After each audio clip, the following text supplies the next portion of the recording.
It is exactly 8 p.m. here in our studios in Douala. Hello and thanks for joining me in this edition of the news on Canada English. Our top story this day. Members of our parliament and senators will tomorrow, November the 14th, head to the Glass House tomorrow for the third ordinary session. However, many are asking if Anglophone MPs will answer the call to parliament or boycott parliament as their people have been clamoring for.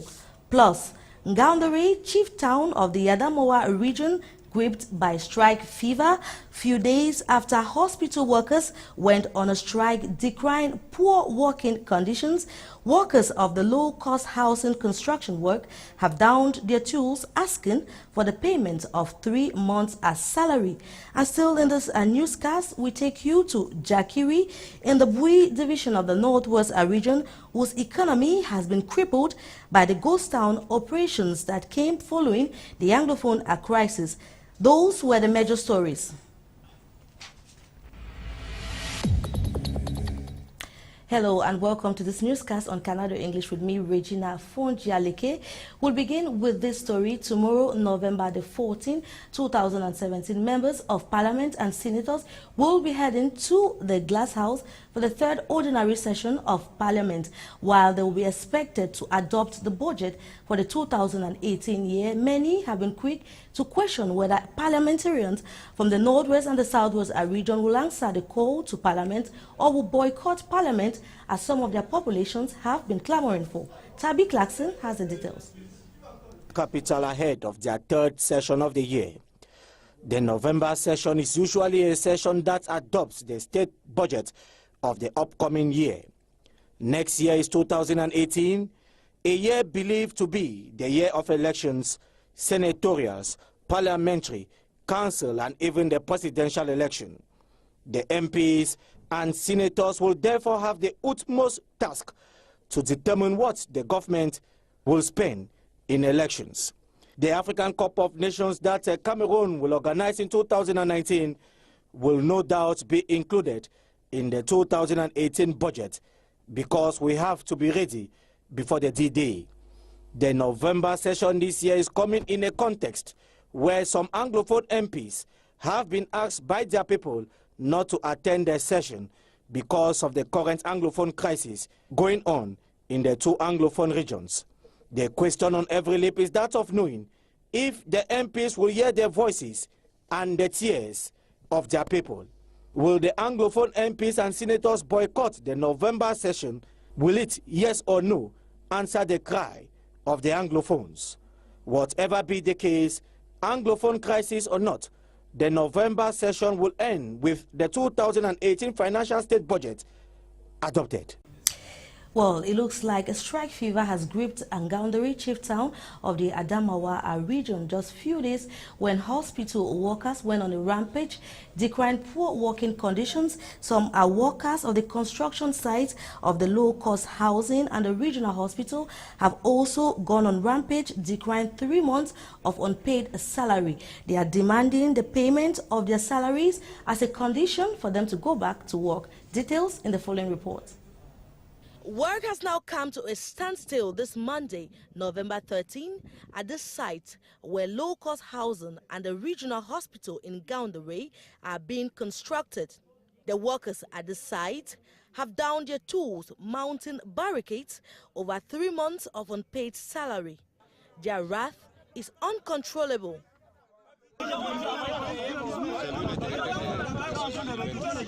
The Chadian subcontractors in charge of the construction work have disappeared for the past 3 weeks, and the workers say if their salaries are not paid, they are not going back to work.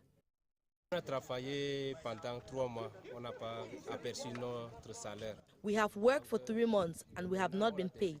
We decided to stop work, and if our salaries are not paid, we will not go back to work. We need money to feed our families and complete our children's school fees.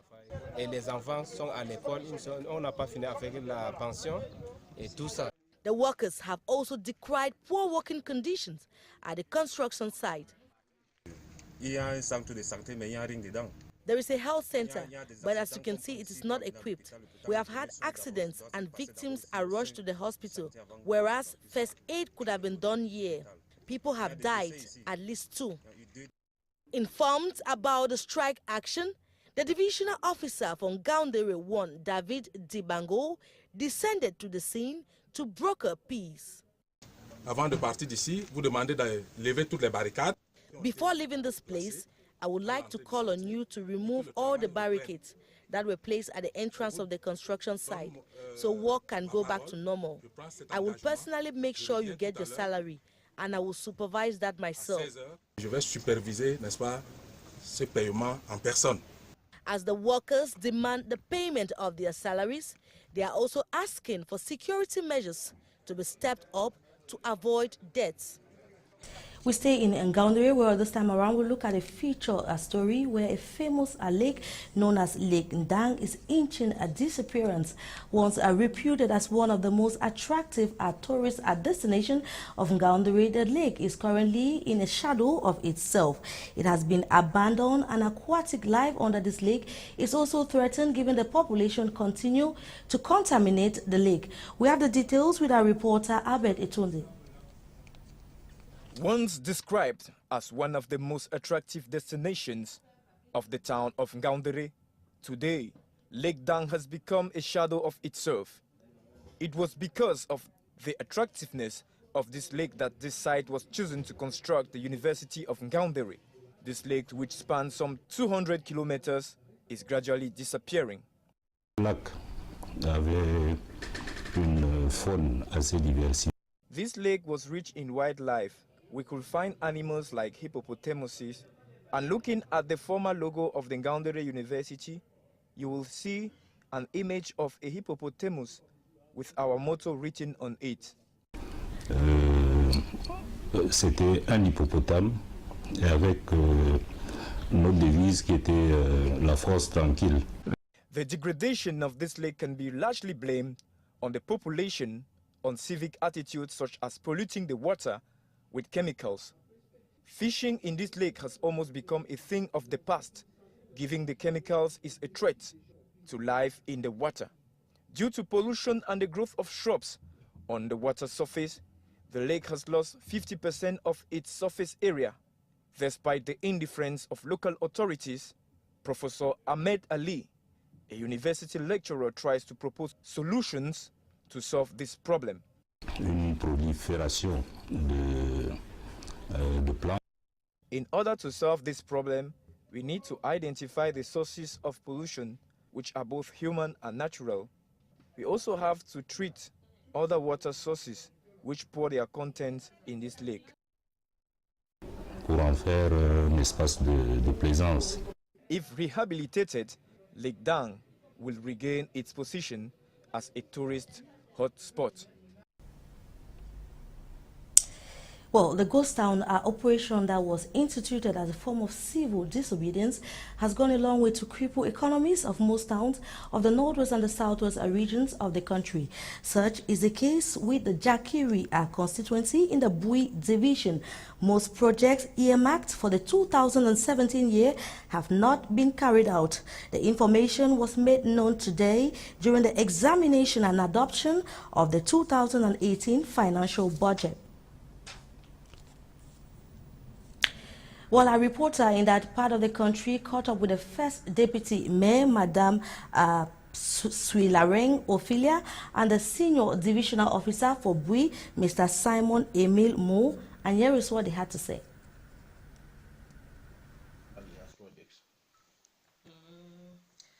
Yeah, thank you so much. As you heard in my speech, the budget for Jakiri for this 2018 is 488,541,324 francs. And as you heard also, we have a lot of projects that we have targeted. We have schools, we have bridges, we have markets, and we still hope to do more, as you heard me saying in my speech, God being our helper. Well, we hope that as we were pleading to the security forces to ensure the security of our people, and which they were really assuring us of our security. We hope that with that one, people will learn to understand and collaborate with them and see the importance of moving on with life. If people could understand, we believe that we will make it. That's why we are pleading that everything should be made possible so that life should come back to normal.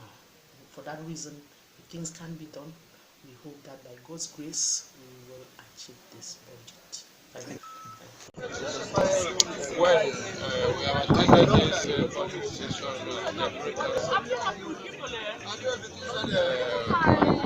as I've already mentioned, we have come here with a message of peace. We have come to tell the Jakiri population that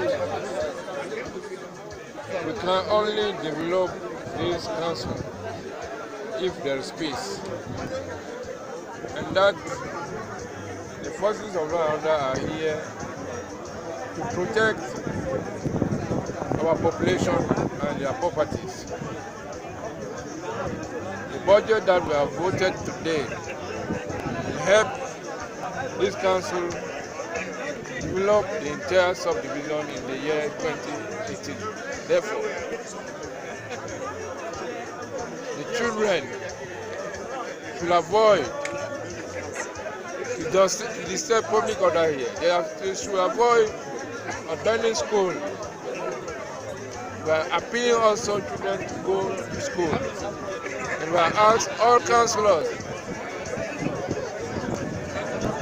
reverend pastors, reverend fathers, and most imams who attended this session, that they go and sensitize the population that need peace in this subdivision, and that the children go back to school. Another dam was assassinated here 1 week ago, and we are still appealing the population to be law-abiding and to collaborate with our forces of defense in order to bring peace here in Jakiri subdivision. Well, that was the Senior Divisional Officer of the Bui Division, Mr. Simon Moore. We stay in the Bui Division, but this time around we'll take you to talk about a health-related story where the inhabitants of Bu village in the Kum sub-division of the Bui Division have expressed satisfaction following the rehabilitation of their health center.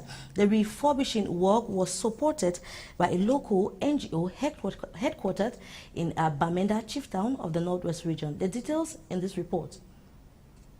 Having a happy, healthy group. Through the symbolic cutting of this ribbon, philanthropist NGO, the Strategic Humanitarian Services, SHUMAS, and its partner Aid Camps International has officially handed over this newly furnished health center to the inhabitants of Bu village in the outskirts of the Kum subdivision in the Bui division. The health center was already constructed, but it couldn't go functional because there was no toilet, there were no equipment in the health center.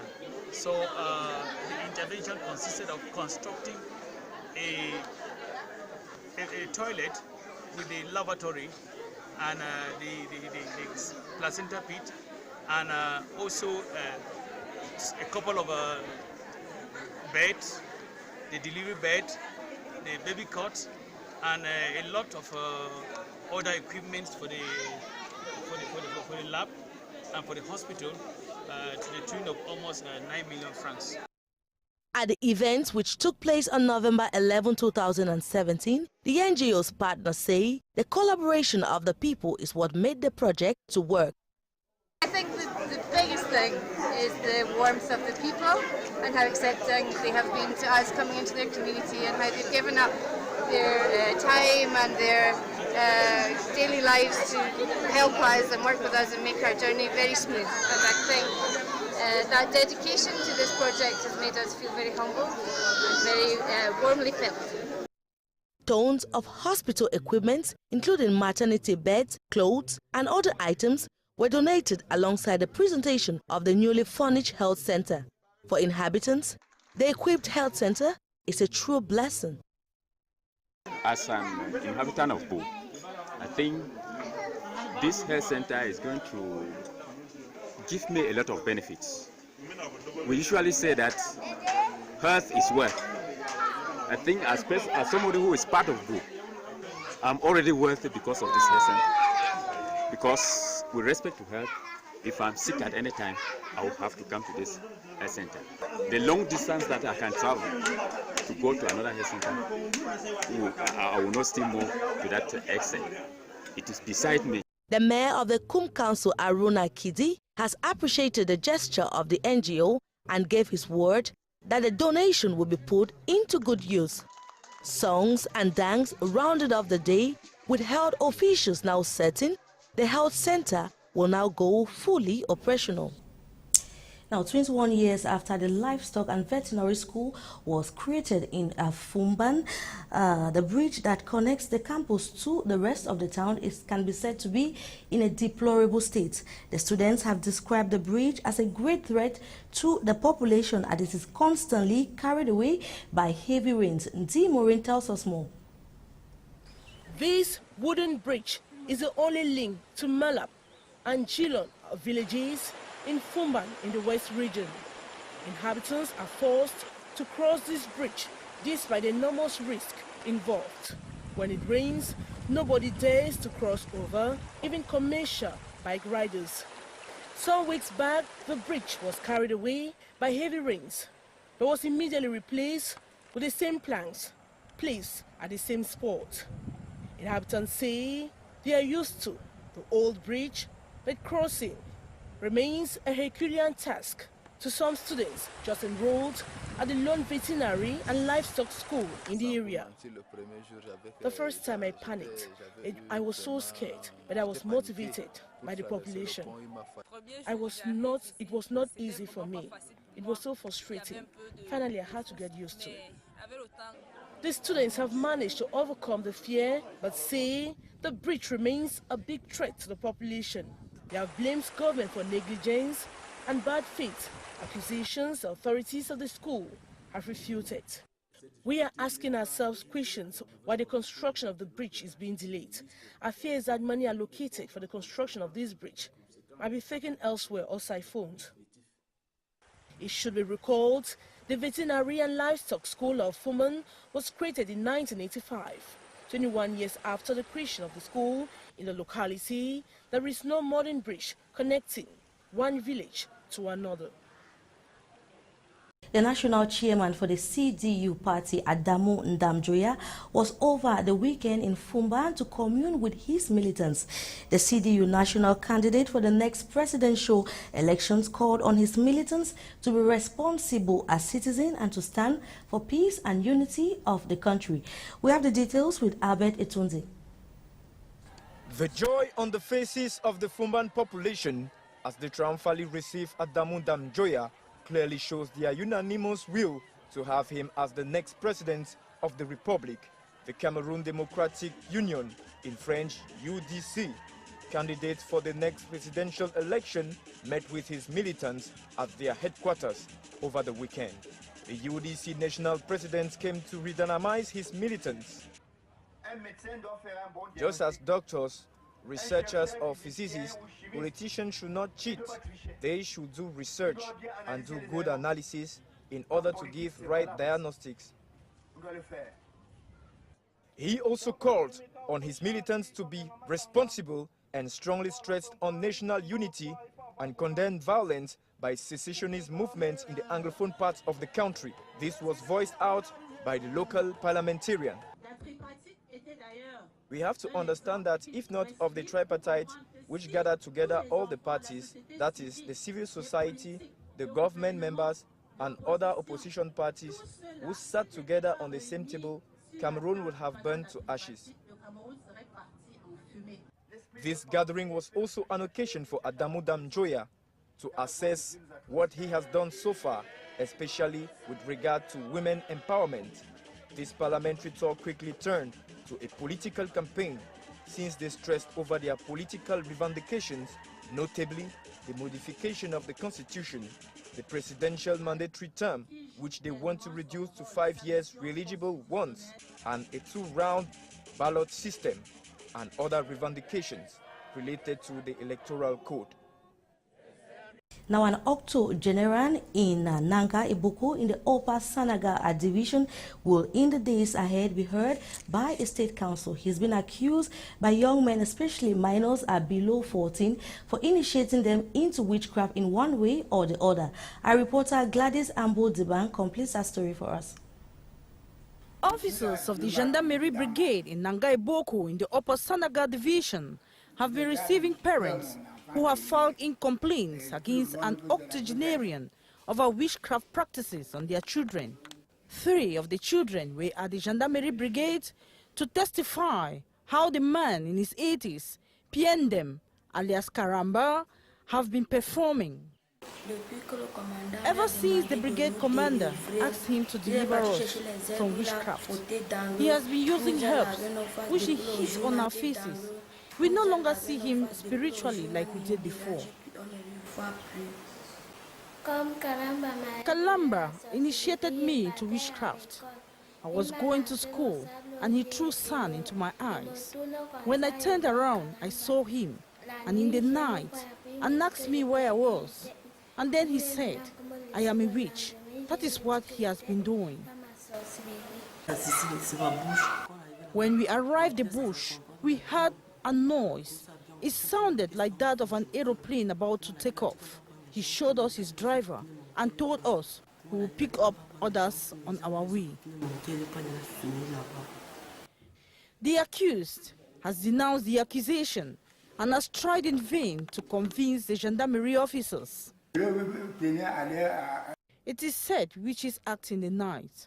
I don't know anything about that. I don't even know any state council who treats such cases. I was created by God and live in my village. All of you are my children. The old man, who is alleged to have spent 5 years in jail over similar accusations, reportedly lost his 2 wives in outrageous circumstances. Now, a new Commonwealth Games Association has been created. The association held a meeting today in Yaoundé. Our reporter Tabby Clarkson sat through that meeting and brought back this report. This Monday morning met for the first time in Yaoundé. The members say they are the legal Commonwealth Games Association that is recognized in Cameroon. Don't forget that any association in Cameroon to carry out sports movement, you don't get out overnight and create it, or you work under the table. The president of the Cameroon Commonwealth Games Association also say they are out to preach Commonwealth values, amongst them that of unity and peace. We are out to use sports as a tool for peace, to quell down violence. We are out to use sports following the United Nations declaration that has given physical and sports education its worth. We are out to use these values of the Commonwealth to tell people that through physical and sports education, you can get well, you can give out outputs without using medication. At the level of the Ministry of Sports and Physical Education, the Cameroon Commonwealth Games Association has been accepted because there is no legalized Commonwealth Games Association that have been existing in Cameroon. The ministry is there to accept any association that comes up, any association that can help us, can help the society to vulgarize physical activities in the population. The primary school, the secondary school, the higher education, and also what about the buy and sellers, those who are in the streets. So this association, we just heard of it. We don't know because we don't create associations. Reactions are no doubt being awaited, notably from the National Olympic and Sports Committee, where a Commonwealth Games Association Commission has been existing for years. We'll now take you out of the country, where protesters in Philippines' capital, Manila, have chanted anti-Trump slogans calling on the banning of U.S. President as he attends the Association of Southeast Asian Nations, ASEAN. Colorful effigies of the U.S. president were carried through the streets of the Philippine capital, Manila. Protesters carried placards that read, "Trump, go home," and "Ban Trump, #1 a terrorist." The protesters met stiff confrontations with the police, who used water cannon to disperse the protesters. And over in Iran, a huge rescue effort is on the way after a powerful earthquake struck Iran's mountainous border with Iraq, killing more than 400 people and injuring more than 7,000 people. Teams are looking for survivors trapped in the rubble of the collapsed buildings. The quake has now gone down in history as the deadliest in the world this year. Well, ladies and gentlemen, that story from Iran brings us to the end of this edition of the news on Canado English. Thanks for watching. Of course, programs continue on your favorite TV, Canado English. You can also follow the conversation on all our social media platforms at Facebook, www.facebook.com/Canado English, and Twitter, www.twitter.com/Canado English. Have a good evening and see you again tomorrow. Bye-bye.